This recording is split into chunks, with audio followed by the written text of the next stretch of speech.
Halo semuanya, perkenalkan nama saya Febrina Situmorang. Saya dari kelas 11.1. Di sini saya akan menjelaskan materi mengenai penjual Pancasila. Nah, kita semua tahu bahwa Pancasila adalah dasar negara dan pandangan hidup bangsa Indonesia.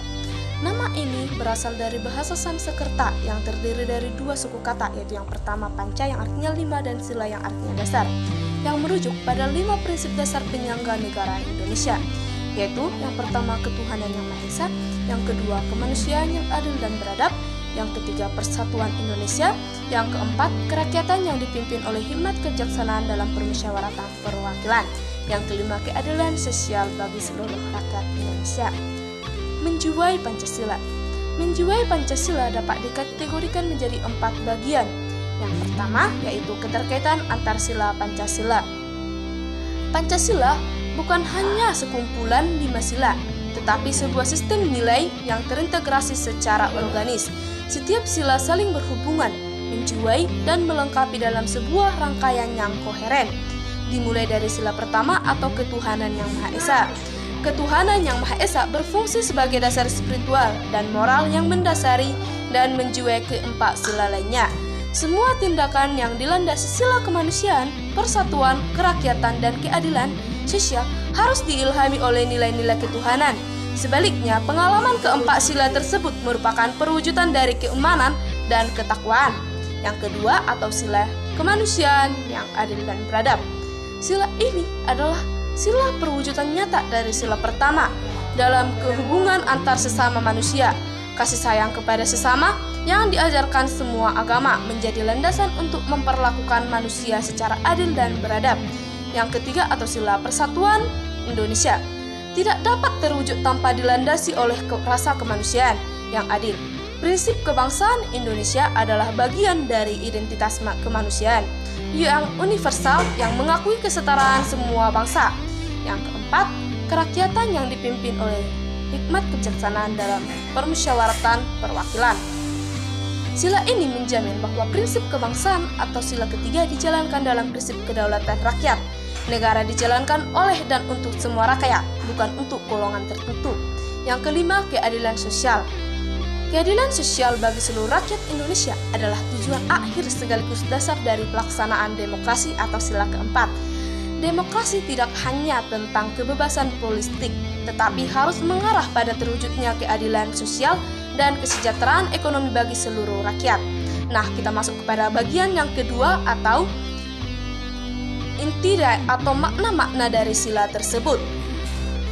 Suatu sila akan hilang apabila suatu sila yang lainnya dihilangkan. Oleh itu, pengalamannya harus utuh dan tidak boleh dipilah-pilah. Makna sila-sila dalam Pancasila juga dikategorikan oleh masing-masing filosofis yang mendalam sebagai pedoman hidup.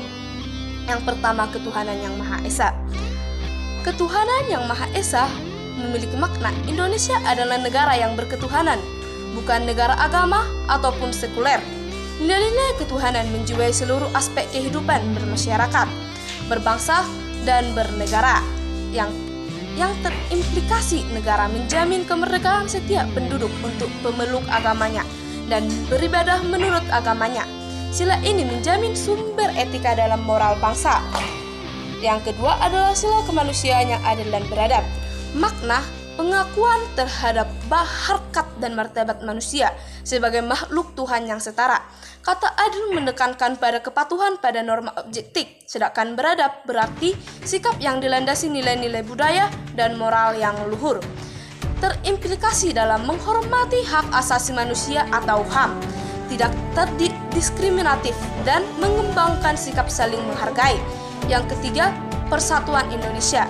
Keberagaman suku, ras, agama, dan budaya harus dipersatukan dalam satu wadah Negara Kesatuan Republik Indonesia atau NKRI.